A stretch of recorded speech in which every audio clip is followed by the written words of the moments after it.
If you follow any guitar method, whether it's in a book, online, or even if you go to the music store and take lessons with someone in real life, chances are one of the first things that they're going to show you is how to play one or two easy chords like this. And that's a great first step. Now, the next step that you take after that can make or break your entire guitar journey. And for so many people, this is that fork in the road where, unfortunately, they go down the wrong path. Now, when you look it up online, there's no exact number of how many people quit guitar at the point before they can play their very first song, but it's something like 80 to 90% based on, my research, look stuff up on Google.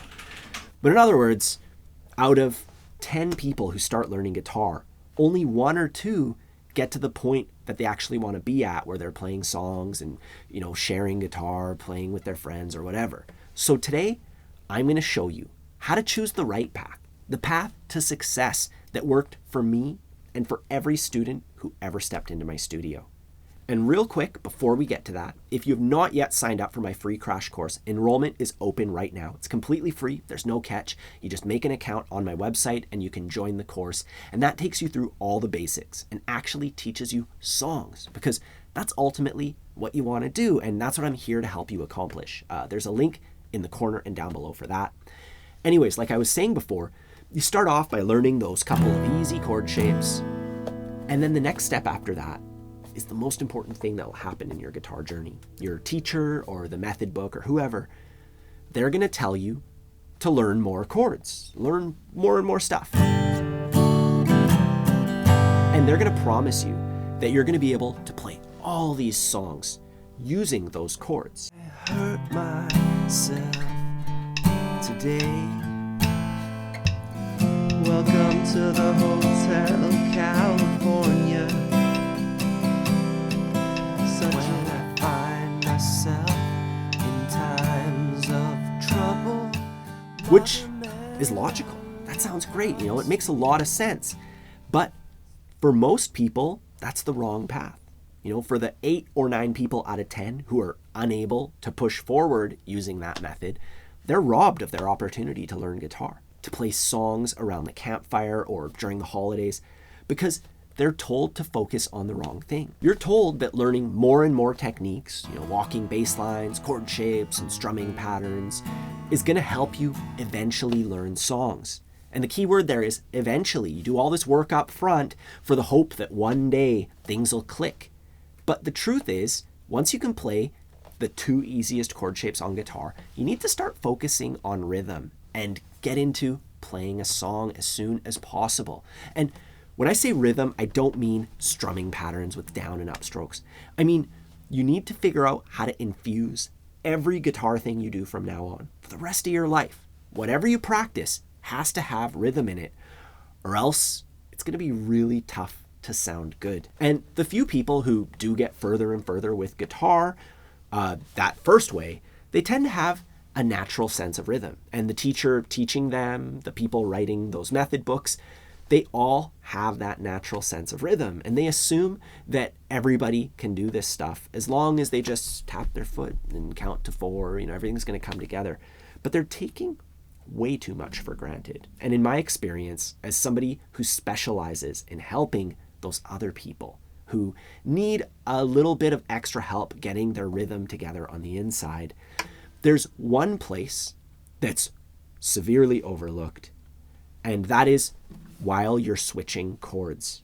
Most people treat chord switching like its own thing. You just practice switching chords for a while, and then you stop that, you practice strumming for a bit, then you put 2 and 2 together and you're playing songs. But the truth is, you need to infuse your chord switching practice with rhythm. This is one of the first things I show people. I call it the chord switching game. It's going to make you count, and it's going to make you strum in a simple way. It goes like this. You have your first chord. I'm just playing an E chord. Once again, that crash course teaches you all the basics, holding the guitar and everything. But let's assume you've taken a couple of the lessons out of there. You have your E chord, and then we're switching to A sus2, just a simple movement, and we're going to strum the E chord on beat 1. 1, 2, 3, 4, and then we strum A on 1, 2, 3, 4. But the key is you're going to strum on beat 1, And then you're going to spend beats 2, 3, and 4 switching. So 1, switch, switch, switch. 1, switch, switch, switch.